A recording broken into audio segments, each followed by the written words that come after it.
Welcome to the Midweek message. We're taking some lessons from the book of Proverbs. We're in chapter 27, and I'm reading from the contemporary English version of the Bible. And in Proverbs 27, I'm going to read verses 11 through 16. My child, show good sense. Then I will be happy and able to answer anyone who criticizes me. Be cautious and hide when you see danger. Don't be stupid and walk right into trouble. Don't loan money to a stranger unless you're given something to guarantee payment. A loud greeting early in the morning is the same as a curse. The steady dripping of rain and the nagging of a wife are one and the same.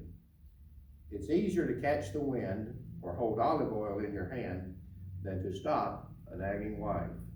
We're going to look at these verses individually. Proverbs chapter 27, verse 11, my child, show good sense, then I will be happy to answer anyone who criticizes me, or be happy and able to answer anyone who criticizes me. All of us who have children want our children to make the right decisions. They don't make all the right decisions, just as we did not make all the right decisions ourselves. But when our children show good sense, it enables us to, for lack of a term, brag or boast a little bit about them. We're able to speak with pride and joy. But when your children do things that you would wish they had not done, it takes your legs out from under you.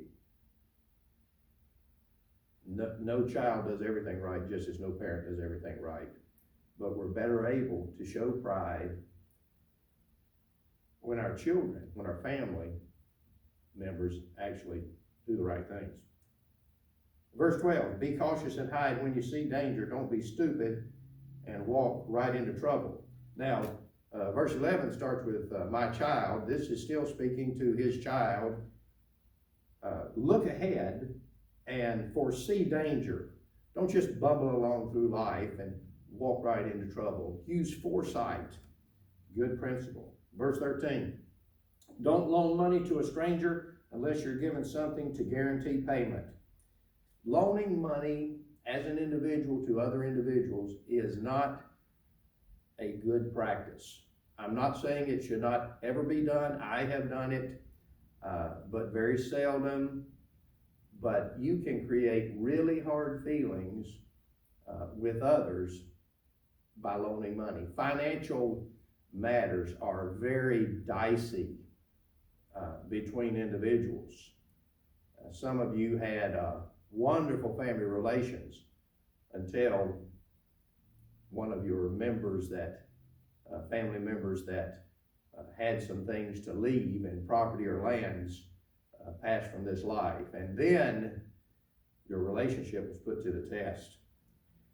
But certainly don't lend money unless someone has given you collateral for the loan. Verse 14, a loud greeting early in the morning is the same as a curse. All of you who are mourning people, take pity on us who are not mourning people. And don't let your joy be expressed loudly when other people are not ready to receive it. That's a good principle in other areas as well. I once heard a quote, unsolicited advice is seldom heeded and often resented. It may be joyful and it may be a shout of praise, but don't do it early in the morning when other people can't receive it. It's the same as a curse. Verse 15 and verse 16, they're related. Let me read them together. The steady dripping of rain and the nagging of a wife are one and the same. It's easier to catch the wind or hold olive oil in your hand than to stop a nagging wife. My apologies to the ladies. This could apply to anyone, the principle of nagging, but Solomon as a man, he was talking about his a wife, and nagging goes on and on and on and on. It's like the dripping of rain, the steady drip goes on and on and on. By the way, male or female, husband or wife, please learn to let things go. at some point. Not only is nagging like steady dripping of rain, but the scripture says it's hard to stop. It's easier to catch the wind or hold olive oil in your hand than to stop a nagging wife.